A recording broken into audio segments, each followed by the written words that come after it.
আসসালামু আলাইকুম, নূরজাহানস কুকিং রুমে সবাইকে স্বাগতম। আজ দেখাবো আমি হাঁসের মাংস দিয়ে ওলকপি কিংবা শালগম যে নামে চিনি। আমি একটা হাঁড়িতে পরিমাণ মতো তেল দিয়েছি।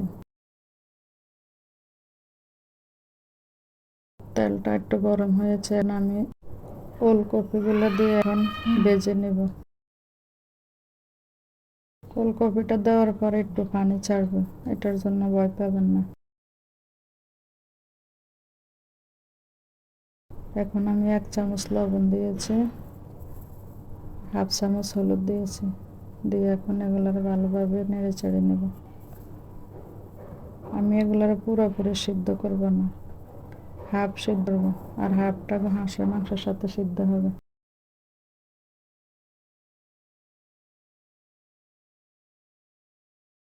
আপনারা তো অনেক আলু খেয়েছেন, পাতাকপি দিয়ে খেয়েছেন, একবার ওলকপি দিয়ে খেয়ে দেখুন। ওলকপিটা আমি নেড়ে এখন ঢাকনা দিয়ে ঢেকে দেব। আমি 2 মিনিট ঢেকে দিচ্ছি, এখন আবার একটু নেড়ে চেড়ে নেব।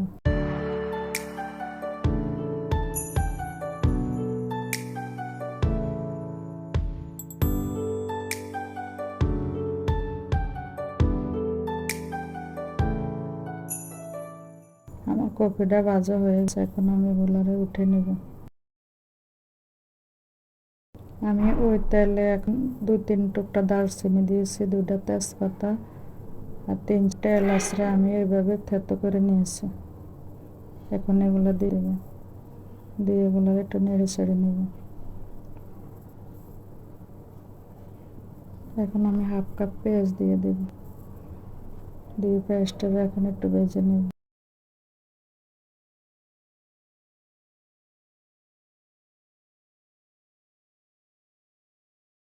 আপনারা চাইলে এখানে বাটাও ইউজ করতে পারেন।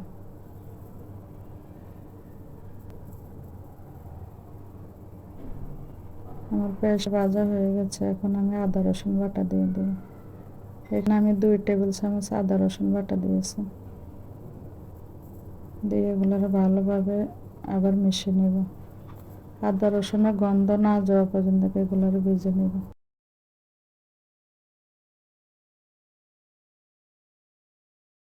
চুলার আঁচটা কমিয়ে আপনারা এগুলো ভেজে নেবেন। এখন আমি অল্প একটু পানি দিয়ে দিচ্ছি, পানি দিয়ে এখন গুঁড়া মশলাগুলো দিয়ে দেব।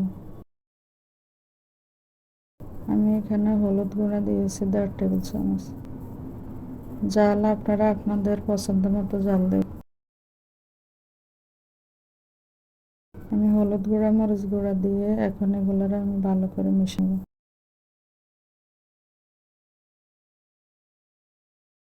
মশলা ভেজে পানিটা দিয়ে গুঁড়া মশলাটা দিলে আর মশলাটা পুড়বে না।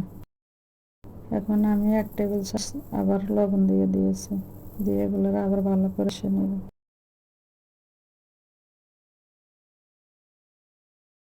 তেল ওঠা পর্যন্ত এগুলোর আমি ভেজে নেব।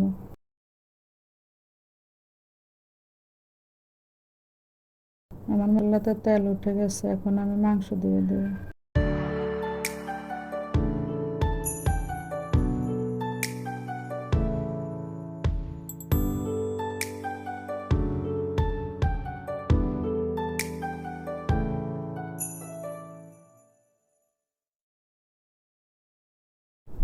এখন আমি মাংসগুলো দিয়ে দেব, দিয়ে ভালো করে মিশিয়ে নেব।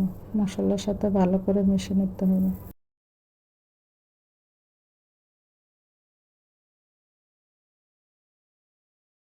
মাংস কষানিটা একটু সময় নিয়ে কষাবেন। যত মাংস ভালো কষানো হবে তত মাংসের স্বাদ বাড়বে। এখন আমি ভালো করে মিশে ঢাকনা দিয়ে দিয়েছি। আমি 2-3 মিনিট পর ঢাকনাটা উঠে আবার একটু নেড়ে চেড়ে নেব।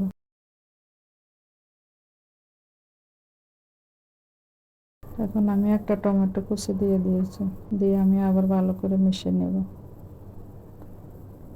আপনারা টমেটো গ্রেট করেও দিতে পারেন, আমি চিকন চিকন করে কেটে দিয়েছি।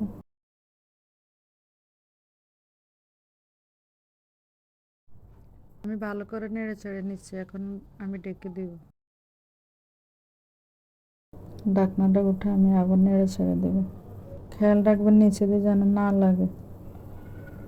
ঢাকনা উঠে মাঝে একটু নেড়ে ছেড়ে দেবেন।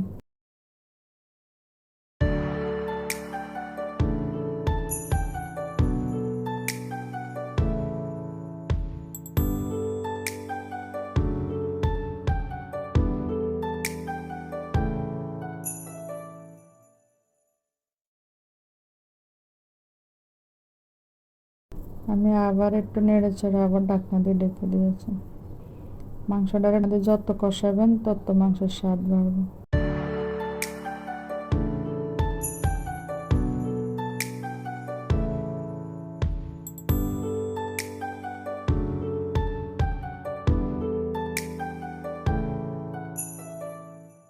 আমার চ্যানেলে আলু দিয়ে হাঁসের মাংস করা একটা ভিডিও দেওয়া আছে, আপনারা চাইলে দেখে নিতে পারেন। এখন আমার মাংসটা কষানো হয়ে গেছে, আমি এখন ফুলকপিটা দিব, দিয়ে ভালো করে মিশিয়ে নেব।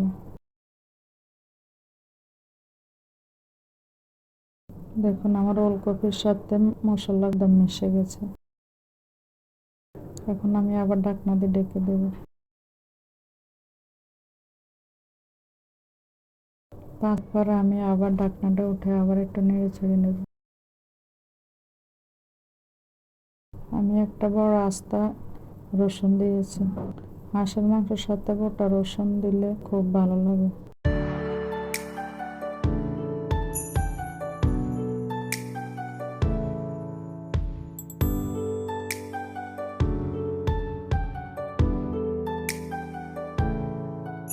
আমার কষানিতে মাংস প্রায় সিদ্ধ আছে। আমি এখন গরম পানি দিয়ে দিছি পরিমাণ মতো। মাংসতে আপনারা গরম পানিটা ব্যবহার করবেন। আমি জল দিয়ে ভালো করে ঢেকে দিয়েছি।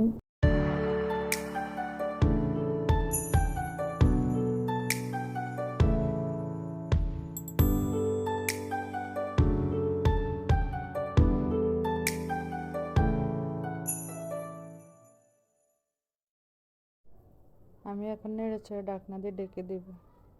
আমি ঢাকনাটা উঠে আবার একটু নেড়ে ছেড়ে দেব। এখন আমি কয়েকটা কাঁচামরিচ মাছটা দিয়ে দিয়েছি, দিয়ে ভালোভাবে আবার নেড়ে ছেড়ে নেব। এখন আমি উঠানোর আগে গরম মশলার গুঁড়া আর জিরার গুঁড়ো দিয়েছি।